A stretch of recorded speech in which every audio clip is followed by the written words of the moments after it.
Hi everyone, welcome to the third episode of our podcast series. We've finally got ourselves a name, which is very exciting news. So this is our X-Files podcast, episode 3. Today, as the previous episodes, I'm joined by my colleague Peter Lowe, who is the senior partner in our family team. And today we've got a very special guest, and I'm joined by Laura Stocks, who is our senior associate. And Laura's got lots and lots of experience of dealing with all types of financial matters, along with complex children matters and everything else that a family lawyer deals with. Today, following on from our second podcast, we are going to be looking at some more reports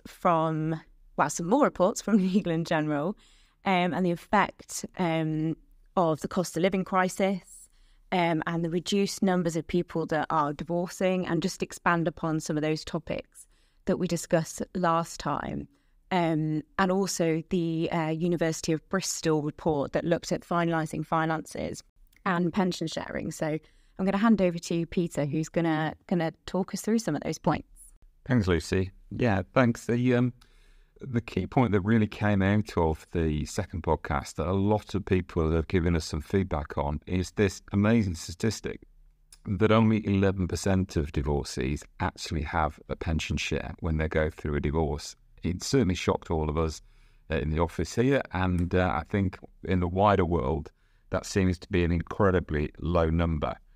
And so given the importance of that and the importance of pension generally, and the fact that the Pension Advisory Group have just released a couple of days ago their second updated guide as to how to value and to share pensions on divorce, I think we make no apologies for continuing to focus on that area of the law and the importance that it brings.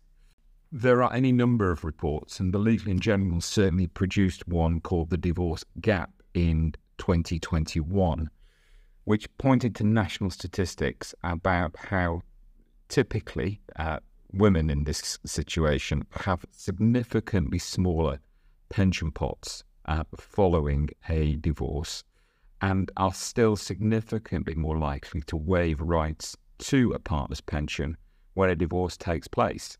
I mean, it's about a third of people who are prepared to do that.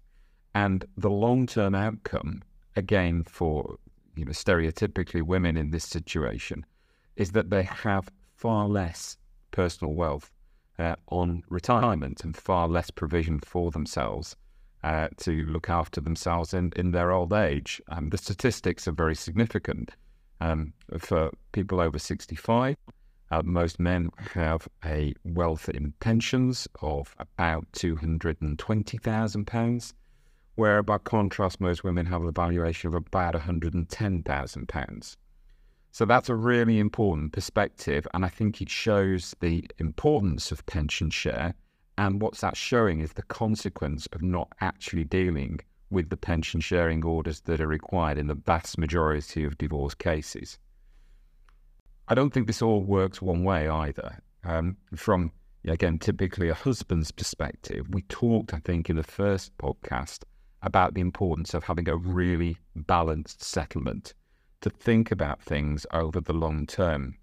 And whilst, there may be a situation where people are prepared to waive that pension right and take a property, for example, instead of taking a pension share, for those who maintain their pensions but don't take anything out of the family home, they're starting from scratch as well, about creating a home for themselves and building some wealth in that way. Now, while that may have been relatively easy over the last 10, 15 years, when money was easily available, mortgage rates were very low, and there wasn't the same kind of eligibility criteria, one of the things that we're certainly finding, I think, is that the difficulty of getting back onto the ladder if you fall off it. And so it all tends to move towards a situation where divorce settlements are increasingly having to be very well balanced. And you look at the longer term, which is absolutely crucial, because it may well be that pension sharing in more cases and a fairer share of the assets that are available immediately provides a better outcome for both parties as they go through the divorce. So that's a very long-winded and kind of generalised approach to this, but it is a truism that there are very few pension sharing orders, and the outcomes for people when they get to retirement show a complete disconnect between that having taken place and the fact that their wealth is very different at the point at which they choose to retire. Just one other point that I'd like to make is in relation to, again, some very good guidance that came out this time from the University of Manchester. It's about 18 months old now, this, but they produced a survival guide to pensions.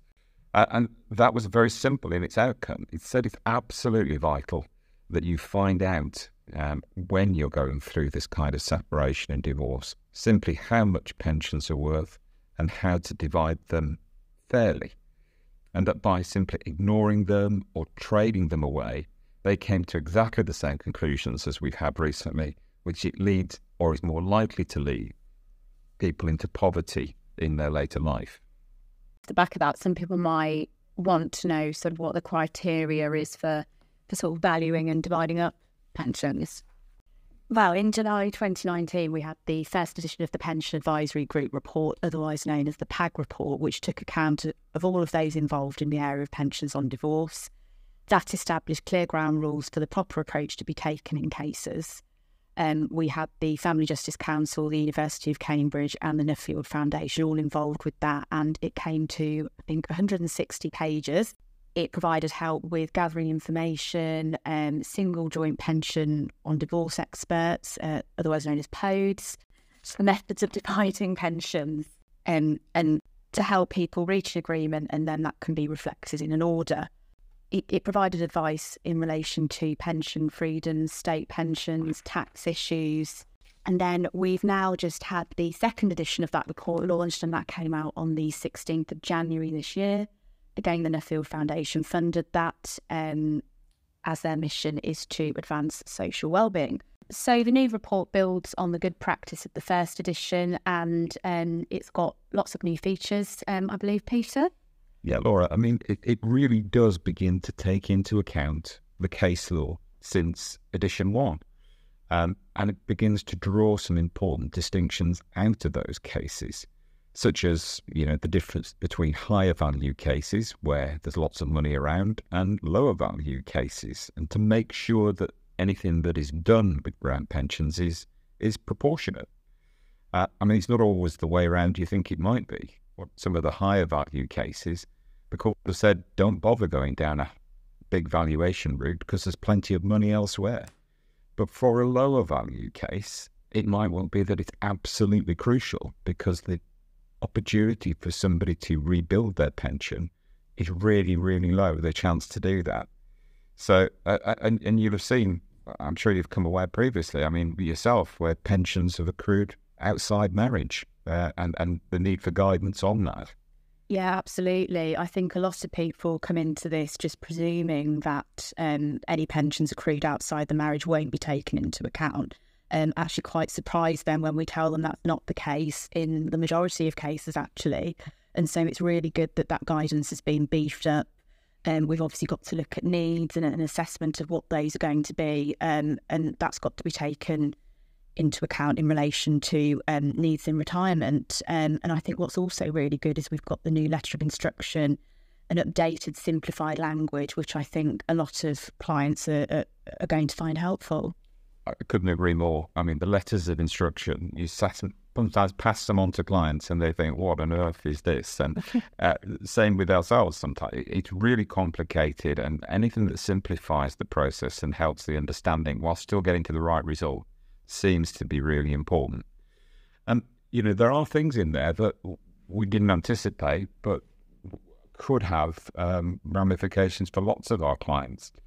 Pension sharing orders that are made in overseas divorces now post-Brexit, Laura, as you know, is much more restrictive. And fortunately, the guide has picked up on that and has dealt with that immediately. And so we now have some guidance as to how those should be treated. But it is much more restricted than it once was, as you would imagine now that we're a third country sitting outside the EU.